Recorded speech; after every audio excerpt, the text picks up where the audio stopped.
Hello दोस्तों, स्वागत है आपका रेलवे की पाठशाला पे। और दोस्तों हमारी सीरीज चल रही है, उसको कंटिन्यू करते हैं। ये हमारा पार्ट नंबर 108 वीडियो है और ये 5/12/2018 की थर्ड शिफ्ट का वीडियो है। और गाइस एक सजेशन मैं आपका मांगना चाहता हूँ कि बहुत जल्दी हमारी जो 5000 क्वेश्चन की सीरीज शुरू हो जाएगी 6 अक्टूबर या 7 अक्टूबर से जो सीरीज है वो यहाँ पर शुरू कर दूंगा मैं। तो आपसे एक सजेशन मांगना चाहूंगा कि क्या इस सीरीज को मेरे को रोक देनी चाहिए, क्योंकि जो क्वेश्चंस हैं इस सीरीज के वो आपके 5000 क्वेश्चन में भी मैं इंक्लूड कर दूंगा। क्योंकि गाइस इस सीरीज को बनाने में मुझे लगभग 2 से ढाई घंटे लग जाते हैं और प्रीवियस ईयर में 5000 क्वेश्चन लेके आऊंगा टॉप इंपॉर्टेंट, उनमें मुझे 2 से ढाई घंटे लग जाएंगे। तो गाइस इस प्रकार से मेरे लगभग 5 से 6 घंटे खराब हो जाएंगे। तो आप मेरे को कमेंट करके बता दीजिएगा कि मुझे इस सीरीज को रोक देना चाहिए नहीं, क्योंकि मैं तो सोच रहा हूँ कि इस सीरीज को रोक देनी चाहिए और इनके जो क्वेश्चन है मैं उन्हीं सीरीज में आपको करा दूं। हो सकता है कि मैं आपको दो सेट और डाल दूं, 110 हो जाएंगे और इसके बाद इस सीरीज को मैं रोक दूं। तो आप मेरे को कमेंट करके बता दीजिएगा। चलिए शुरू करते हैं आज के इस वीडियो को। छोटा सा रिक्वेस्ट है, चैनल पर नए हैं चैनल को सब्सक्राइब कर दीजिएगा और अपने दोस्तों से वीडियो को शेयर कर दीजिएगा। चलिए पहला प्रश्न है कि अर्धचालकों का उपयोग किसको बनाने में किया जाता है। अब देखिए अर्धचालक क्या होते हैं। अर्धचालक ऐसे पदार्थ होते हैं, ऐसे तत्व होते हैं जो सामान्य ताप पर आपके कुचालक होते हैं, है ना, या अचालक होते हैं, लेकिन जब उनका टेम्परेचर इंक्रीज किया जाता है या उनमें अन्य पदार्थ मिला दिए जाते हैं तो उनमें विद्युत चालकता का गुण आ जाता है। ऐसे पदार्थों को अर्धचालक कहा जाता है। ठीक है, अर्धचालक आपके जैसे सिलिकॉन है, ठीक है, जर्मेनियम है, या आप जानते हैं जो उपधातु होती है, मेटलोइड्स होते हैं, ठीक है, वो ही आपके मेन रूप से आपके अर्धचालक भी होते हैं। सिलिकॉन, जर्मेनियम, ये इसके मेन एग्जांपल है। अब देखिए आपसे पूछे कि इनका उपयोग कहां किया जाता है, तो गाइस इनका उपयोग है ना आपके जो नैनो टेक्नोलॉजी है, ठीक है, यानी कि आपके आईसी बनाने में, ठीक है, इंटीग्रेटेड सर्किट जो होते हैं ना आईसी फोन के होते हैं, उनको बनाने में किया जाता है, ट्रांजिस्टर बनाने में किया जाता है, डायोड बनाने में किया जाता है। तो यहां पर इस क्वेश्चन में ऐसे होना चाहिए था कि अर्धचालकों का उपयोग कहां नहीं किया जाता, क्योंकि तीनों ऑप्शन सही है, लेकिन क्वेश्चन में एरर था, क्वेश्चन को रेलवे ने नेग्लेक्ट किया था। लेकिन गाइस ये क्वेश्चन में इतनी सी मिस्टेक थी कि यहां पर क्वेश्चन में ऐसे पूछने दिया था कि अर्धचालकों का उपयोग कौन सा नहीं है, क्योंकि ट्रांजिस्टर बनाने में किया जाता है, आपका आईसी बनाने में किया जाता है और डायोड बनाने में भी किया जाता है, कैथोड बनाने में शायद इनका उपयोग नहीं होता। इसलिए ऑप्शन नंबर सी है, ऑप्शन नंबर थर्ड है, इसका राइट आंसर आना चाहिए। चलिए अगला क्वेश्चन है कि यदि एक वस्तु का द्रव्यमान 20 किलो है और वह 6 मीटर प्रति सेकंड के वेग से चल रही है, इसकी गतिज ऊर्जा क्या है। बड़ा सिंपल सा क्वेश्चन है भाई। गतिज ऊर्जा होती है वो होती है E के बराबर 1/2 mv²। ठीक है, 1/2 m का मान कितना है, मास यानी कि 20 किलो, और v आपको दे रखा है 6 का स्क्वायर करेंगे 36, इसको 2 से भाग लगाते हैं 10 और 36 × 10 करेंगे, वो आपका आ जाएगा 360 जूल, 360 जूल है, इसका राइट आंसर आ जाएगा। चलिए देखते हैं अगला प्रश्न। अगला प्रश्न ये है कि निम्नलिखित में से कौन सा जीव ब्रेड मोल्ड के रूप में भी जाना जाता है। अब देखिए राइपोज जो होते हैं ना वो आपके फंगस होते हैं, और फंगस होते हैं उनको आपके जो राइजोपस होता है ना वो आपके ब्रॉड मोल्ड नाम से भी इनको जाना जाता है, ब्रेड मोल्ड्स। ठीक है, ब्रेड मोल्ड होता है आपका राइजोपस का दूसरा नाम होता है। ये आपसे पूछा है कि ब्रेड मोल्ड के नाम से किस जाना जाता है, ये आपके राइजोपस होता है और ये आपके फंगस होते हैं। ठीक है, ये भी आपको ध्यान रखना है। चलिए अगला प्रश्न है कि दो वस्तुओं के मध्य पारस्परिक क्रिया क्या कहलाती है। अब देखिए दो वस्तुएं हैं, उनके बीच में आकर्षण होना, प्रतिकर्षण होना या किसी भी प्रकार से रिएक्शन होना, वो आपके डिपेंड करता है बल के ऊपर कि भाई बल किस प्रकार का लग रहा है। मान लीजिए अट्रैक्शन फोर्स हो रहा है तो दो वस्तुएं एक दूसरे के पास जाएंगी, अगर एक दूसरे में प्रतिकर्षण हो रहा है दूर हट जाएंगी। तो उनके बीच में जो भी आपकी पारस्परिक क्रिया होती है ना दो वस्तुओं के बीच में, उसके लिए जिम्मेदार होता है बल, यानी कि फोर्स उसके लिए जिम्मेदार होता है। चलिए देखते हैं अगला प्रश्न। गैस्ट्रिक ग्रंथियां जो होती हैं जिनसे आपका हाइड्रोक्लोरिक अम्ल होता है वो यहाँ पर निकलता है, तो आपसे पूछा कि मानव में गैस्ट्रिक ग्रंथियां होती हैं वो कितनी मात्रा प्रतिदिन स्रावित करती हैं। तो गाइज आपके जो पुरुष होते हैं उनमें जो गैस्ट्रिक ग्रंथियां होती है लगभग आपके 1200 से और 1500 ml डेली आपके HCl अम्ल है वो यहाँ पर हमारे शरीर में उत्पन्न होता है, जो हमारे भोजन को पचाने में सहायक होता है। ये हमारी आमाशय में स्टोमक के अंदर निकलता है, ठीक है, जो भोजन को पचने में हेल्प करता है। लेकिन ऑप्शन में आपको कहीं भी 1200 से 1500 नहीं है, इसलिए इस क्वेश्चन को भी रेलवे ने नेग्लेक्ट किया था। लेकिन इसका जो सटीक आंसर है ना वो आपका 1200 से 1500 है, लेकिन इसका आंसर आपके 1.5, ठीक है, 1.5 लीटर भी अगर आपको मिल जाए तो भी इसका राइट आंसर आपको टिक करना था, लेकिन ऑप्शन में नहीं था, इस क्वेश्चन को रेलवे ने नेग्लेक्ट किया था। चलिए अगला प्रश्न यह है कि 600 हर्ट्ज आवृत्ति का एक स्रोत 0.4 मीटर तरंग दैर्ध्य उत्सर्जित करता है। तरंग से 600 मीटर की दूरी तय करने में कितना समय लगेगा। अब देखिए गाइस आपसे पूछा कि समय कितना लगेगा। अब हम समय के बारे में एक चीज जानते हैं, समय बराबर होता है आपका total distance upon total speed, ठीक है, यानी कि आपका डिस्टेंस अपॉन स्पीड जो होती है ना वो आपके टाइम निकलता है। अब हम डिस्टेंस तो आपको दे रखी है 600 मीटर, ठीक है, लेकिन सर स्पीड कहाँ से लेके आए? तो देखिए स्पीड कहाँ से लाएंगे, इसके लिए मैंने आपको साउंड वाला चैप्टर पहले ही पढ़ाया था, ठीक है, फिजिक्स के अंदर। अब देखिए आपको आवृत्ति दे रखी है, आवृत्ति क्या होती है? म्यू, आवृत्ति का मान दे रखा है 500 हर्ट्ज, ठीक है, इसको मैंने लिख लिया। दूसरा आपको 0.4 तरंग दैर्घ्य यानी कि लैम्डा का मान दे रखा है 0.4 मीटर। अब देखिए साउंड वाले चैप्टर में एक आपका समीकरण होता है जिसको बोलते हैं v बराबर लैम्डा न्यू, ठीक है, v क्या होता है? वेग, लैम्डा क्या होता है? तरंग दैर्घ्य, और न्यू क्या होता है? आवृत्ति।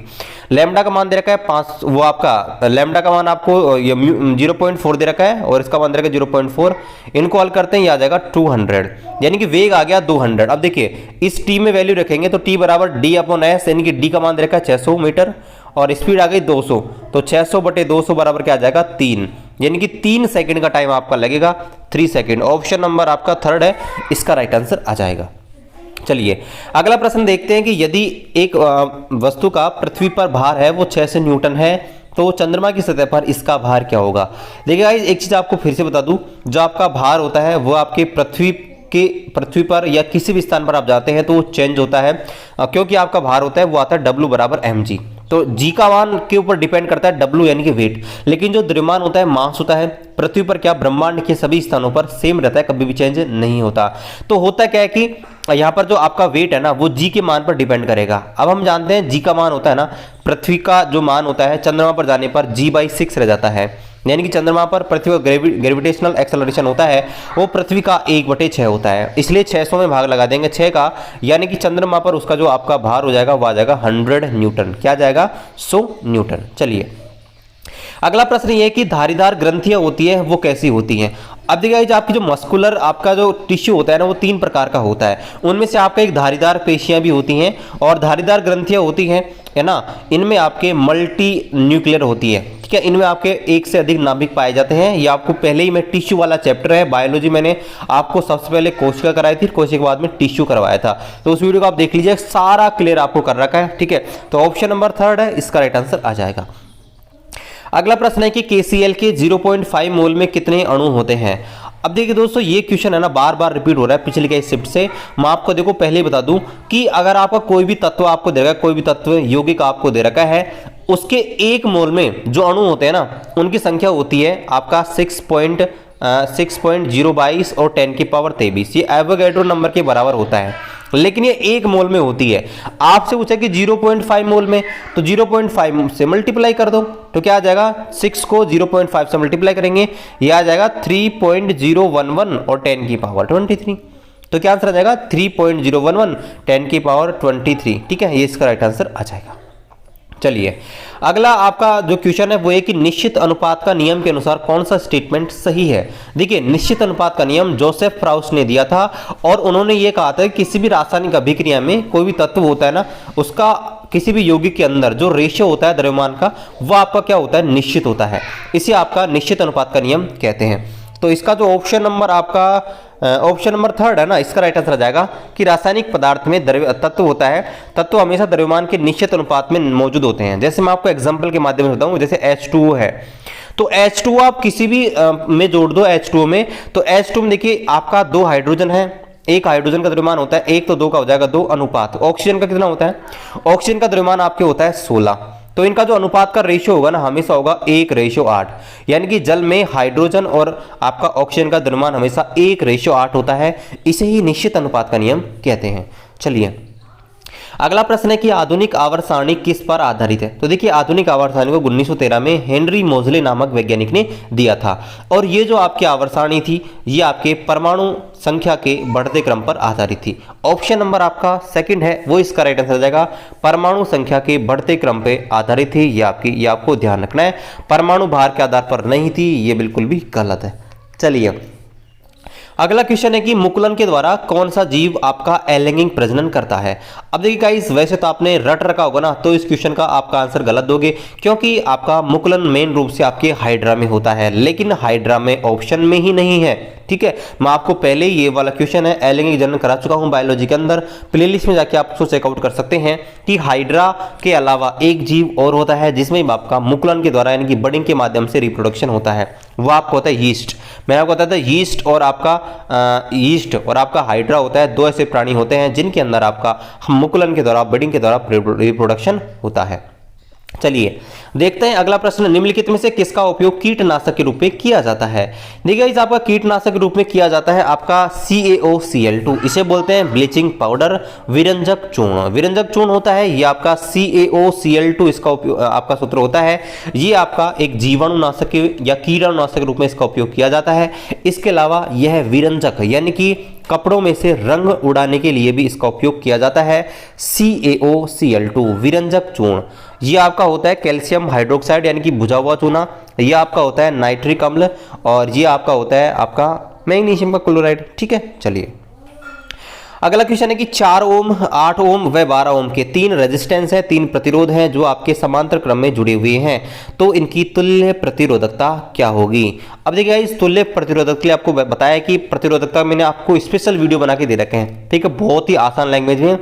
फिजिक्स वाले चैप्टर में आप जाएंगे, चैप्टर नंबर 9 चैप्टर नंबर 9 और 10th क्लास 10th ही मैंने करा रखे हैं, तो क्लास 10th का चैप्टर 10th आप देखना, बिल्कुल बेसिक तरीके से आपको पूरी चीजें बता रखी है। यहां मैं आपको एक बार फिर से बता दूं, देखिए अगर श्रेणी क्रम होता तो डायरेक्ट होता है R बराबर R1 plus R2 plus R3, लेकिन यहाँ समांतर क्रम है, समांतर क्रम में होता है तुल्य प्रतिरोध 1/R बराबर 1/R1 plus 1/R2 plus 1/R3, इस प्रकार से। तो देखिए तुल्य प्रतिरोध आएगा 1/R बराबर 1/8 प्लस 1/4 प्लस 1/12। ठीक है, इनका एलसीएम ले लेंगे, 24 एलसीएम आ जाएगा, ये आ जाएगा 3, ये आ जाएगा 8 और ये आ जाएगा 2। ठीक है, 8 और 2 10 और 10 और 3 आपका आ जाएगा 13। ठीक है, तो 13/24 ये किसका मान है 1/R का, तो R का मान आ जाएगा 24/13, R का मान क्या आ जाएगा 24/13। ठीक है, तो आप इसको हल करेंगे लगभग 1.9 के समथिंग इसका आंसर आ जाएगा। ठीक है, चलिए देखते हैं अगला प्रश्न, निम्नलिखित में से कौन सी धातु उभयधर्मी ऑक्साइड बना सकती है। ठीक है, अब देखिए उभयधर्मी ऑक्साइड होते क्या हैं, पहले तो आपको ये बताओ। देखिए उभयधर्मी ऑक्साइड क्या होते हैं, ऐसे ऑक्साइड जो आपके अम्ल क्षार दोनों से अभिक्रिया कर सकते हैं या जिनमें दोनों के गुण पाए जाते हैं अम्ल क्षार के, उन्हें बोलते हैं उभयधर्मी ऑक्साइड। तो उभयधर्मी ऑक्साइड में आपको ध्यान रखना है, 2 ही आपके मेन रूप से होते हैं, एक तो आपका जिंक का ऑक्साइड होता है, ये आपका उभयधर्मी होता है, और आपका एक होता है आपका एल्युमिनियम का ऑक्साइड Al2O3, ये आपके दोनों ऑक्साइड होते हैं, ये आपका एम्फोथेटिक होते हैं, क्या होते हैं एम्फोथेटिक होते हैं। ठीक है, यानी कि अम्ल क्षार दोनों के उसमें गुण पाए जाते हैं। और गाइज मैं आपको बता दूं, आप ओलाई बोर्ड प्लेटफॉर्म है, वहां से आप फ्री में मॉक टेस्ट दे सकते हैं। इसके अलावा आपको बहुत सारी फ्री PDF आपको मिल जाती है जिसमें आपके करंट अफेयर के भी हैं, और स्पेशली आपके जो इंग्लिश मीडियम के स्टूडेंट हैं जो बार बार कमेंट करते हैं कि सर आप हमें बुक अवेलेबल करवाइए, तो बहुत सारे आपको प्रैक्टिस सेट, बहुत सारे आपको टेस्ट सीरीज फ्री मिलेंगी, और आपको आपके करंट अफेयर आते हैं मंथली, उनकी ई बुक आपको फ्री ऑफ कॉस्ट मिल जाएगी। वीडियो के डिस्क्रिप्शन में लिंक दिया हुआ है, वीडियो खत्म होने के बाद आपको चेकआउट कर लीजिएगा।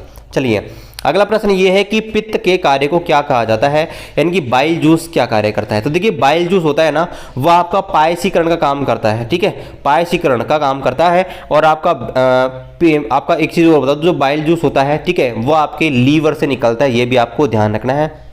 ठीक है, लीवर से आपका बाइल जूस है वो यहाँ पर बनता है, और गाल ब्लैडर के अंदर ये आपका स्टोर रहता है। ये भी क्वेश्चन पूछ लिया जाता है कि आपका जो बाइल जूस होता है वो स्टोर कहाँ पे रहता है, तो आपका गैल ब्लैडर के अंदर। ठीक है, तो ऑप्शन नंबर फर्स्ट इसका राइट आंसर आ जाएगा। चलिए अगला क्वेश्चन ये है कि यदि किसी वस्तु की गति t समय में u से होकर v तक चली जाती है तो इसका त्वरण क्या होता है। देखिए त्वरण क्या होता है, वेग में परिवर्तन की दर को ही त्वरण कहा जाता है। तो त्वरण होता है अंतिम वेग, अंतिम वेग इन्होंने दे रखा है v माइनस प्रारंभिक वेग दे रखा है u/t, तो ये आपका हो जाएगा, यही आपसे पूछा है, यदि वस्तु का प्रारंभिक वेग u है, अंतिम वेग v है और t समय लगाया तो इसका त्वरण होता है ये। त्वरण का मात्रक होता है मीटर प्रति सेकंड स्क्वायर। ठीक है, चलिए अगला क्वेश्चन देखते हैं कि यदि आपका 1 किलो की वस्तु है ना, उसकी चाल कितनी होनी चाहिए जिससे इसकी गतिज ऊर्जा है वो आपकी 1 जूल हो जाए। ठीक है, यानी कि आपको गतिज ऊर्जा होती है ना 1/2 mv², इसका मान करना है 1। ठीक है, मास 1/2 m का मान में आपको 1 दे रखा है, आप सोचोगे वेग कितना होना चाहिए, ठीक है, जिसका आपका 1 का मान हो जाए। तो देखिए इस 2 को भेजता हूं इधर, तो v² बराबर आ गया 2, तो v बराबर आ गया √2 और √2 का मान क्या होता है 1.414, ठीक है। लेकिन ऑप्शन में आप देखेंगे ऑप्शन नंबर आपका जो थर्ड है वो इसका राइट आंसर आ जाएगा कि आपको अगर काइनेटिक एनर्जी 1 रखनी है, ठीक है, तो आपको इसकी जो स्पीड है वो कितनी रखनी पड़ेगी 1.4 मीटर प्रति सेकेंड। चलिए अगला प्रश्न है कि धातुएं कहां पाई जाती हैं। इस क्वेश्चन से आप कंफ्यूज हो सकते हो कि सर मॉडर्न पीरियड टेबल की बात करें तो लेफ्ट साइड पाई जाती हैं, लेकिन मॉडर्न पीरियड टेबल नहीं पूछा है, आपसे पूछा कि धरती पर धातुएं कहां पाई जाती हैं। तो मेटल्स जो होती है ना आपके भूपर्पटी में पाई जाती है, मतलब क्रस्ट में पाई जाती है। भूपर्पटी का मतलब क्या होता है, आपकी जो पृथ्वी होती है ना उसका जो बाहरी हिस्सा होता है ऊपर वाला, उसे आपका भूपर्पटी बोला जाता है, ठीक है। जो क्रस्ट वाला हिस्सा होता है ना उस पर आपकी मेटल्स होती है वो आपके पाए जाते हैं। मेटल, अयस्क, यौगिक जो भी होते हैं ना वह आपके भूपर्पटी में ही पाए जाते हैं। चलिए अगला क्वेश्चन है कि निम्नलिखित में से कौन सा तत्व होता है 4 परमाणविक होता है, मतलब उसकी परमाणुविकता क्या होती है 4 होती है। परमाणुविकता का मतलब क्या होता है कि भाई एक तत्व के कितने परमाणु उसके अंदर मौजूद होते हैं। तो देखिए आर्गन होता है ना, आर्गन तो अकेला ही पाया जाता है क्योंकि इसका संयोजकता कोष ऑलरेडी फुल होता है। कॉपर होता है, कॉपर आपका +1 और +2 दोनों के रूप में पाया जाता है ना। क्लोरीन होता है वो Cl2 की फॉर्म में पाया जाता है, लेकिन फास्फोरस P4 के रूप में पाया जाता है, जबकि सल्फर S8 फॉर्म में पाया जाता है। आप सोचा कि चतुर संयोजकता किसकी है, तो आपका फास्फोरस यानी कि फास्फोरस होता है P4 फॉर्म में पाया जाता है, ये आपको ध्यान रखना है।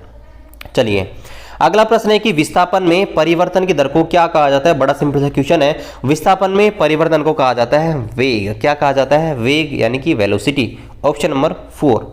चलिए अगला क्वेश्चन है कि परावर्ती किरणों के वास्तविक प्रतिछेदन से बनने वाला प्रतिबिंब कैसा प्राप्त होता है।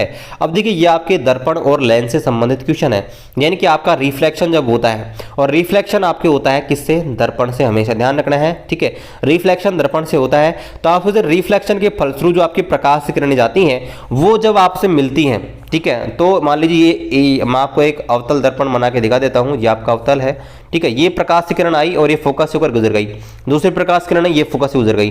तो वास्तव में जहां पर मिलती है ना, वास्तव में अगर मिलती है, वास्तव में देखिए इस पॉइंट पर मिलती है, फोकस पर मिलती है, तो पूछा अगर वास्तव में मिलती है तो इस प्रकार के प्रतिबिंब को क्या कहते हैं। इस प्रकार के प्रतिबिंब बोलते हैं आपका वास्तविक प्रतिबिंब, यानी कि आपका एक्चुअल इमेज, ठीक है। Option number 3। चलिए अगला प्रश्न है कि यदि एक स्प्रिंग का स्प्रिंग नियतांक 5 × 10⁻3, ओके, ये 5 × 10⁻3 कंसीडर करना है इसको ना, 5 × 10⁻3 है, 5 × 103 नहीं है, ओके, ध्यान रखना है। 5 × 10⁻3 न्यूटन पर मीटर स्क्वायर है। यदि इसको 5 सेंटीमीटर तक विस्थापित किया जाता है तो विस्थापित करने में किया गया कार्य क्या होगा। देखिए अगर कोई स्प्रिंग है ना, ये आपकी स्प्रिंग है, अगर इस स्प्रिंग को हम पकड़ के खींचते हैं तो यहाँ पर देखिए होता क्या है, स्प्रिंग को अपनी माध्य स्थिति से जो विस्थापित करने में जो किया गया कार्य होता है ना वह आपका होता है 1/2 kx²। यहां पर k क्या होता है, k होता है स्प्रिंग का नियतांक, x क्या होता है भाई कितनी दूरी पर विस्थापित किया गया है, लेकिन ध्यान रखना है x का मान होना चाहिए मीटर में, ठीक है। अब देखिए 1/2, k का मान क्या दे रखा है 5 × 10⁻3 इंटू x का मान क्या है 5 सेमी, तो 5 सेमी को मीटर में बदलेंगे 5/100, ठीक है, और इसका कर देंगे स्क्वायर। तो गाइज इसको आप हल कर लीजिएगा, ठीक है, इस प्रकार से इसको हल कर लीजिएगा, आंसर आ जाएगा, ठीक है। चलिए अगला क्वेश्चन कि न्यूलैंड ने कौन सा नियम दिया था। न्यूलैंड ने आपके आवर्त सारणी से संबंधित अष्टक नियम दिया था, जिससे आपके संगीत के 7 स्वर की तुलना की जा सकती है। इसके अनुसार पहला तत्व होता है 8वें तत्व से गुणों में समानता दिखाता है। इस गुण को आपका न्यूलैंड का अष्टक नियम कहा जाता है, और ये आपका परमाणु भार के बढ़ते क्रम पर आपके नियम दिया गया था। चलिए देखते हैं आज का लास्ट क्वेश्चन। पेशी उत्तक होते हैं कितने प्रकार के होते हैं। तो गाइस ये पेशी उत्तक होते हैं आपके 3 प्रकार के होते हैं। मैं आपको एग्जांपल के माध्यम से ही यहाँ पर दिखा देता हूँ। 3 प्रकार के आपके होते हैं। पहला होता है स्केटल मसल्स, दूसरा होता है स्मूथ मसल, और तीसरा होता है कार्डियक मसल, ठीक है। ये 3 प्रकार के आपके पाए जाते हैं। कार्डियक होती है आपके हार्ट में पाई जाती है, स्मूथ और स्केटल आपके अन्य भागों में पाई जाती है। तो इस प्रकार से ये हमारा आज का क्वेश्चन था। आशा करते हैं कि आज का वीडियो बहुत ही पसंद आया होगा। चैनल पर नहीं है चैनल को सब्सक्राइब कर दीजिएगा और टेलीग्राम ग्रुप ज्वाइन कर लीजिएगा, बहुत सारे अपडेट आपको वहां पर मिल जाते हैं। और कमेंट करके बता दीजिएगा आज आपके कितने क्वेश्चन सही हुए हैं, और सीरीज को मेरे को रोक देना चाहिए या क्या करना चाहिए, आप इसको कमेंट करके मुझे बता सकते हैं। चलिए मिलते हैं आपसे अगली वीडियो में, तब तक जय हिंद जय भारत।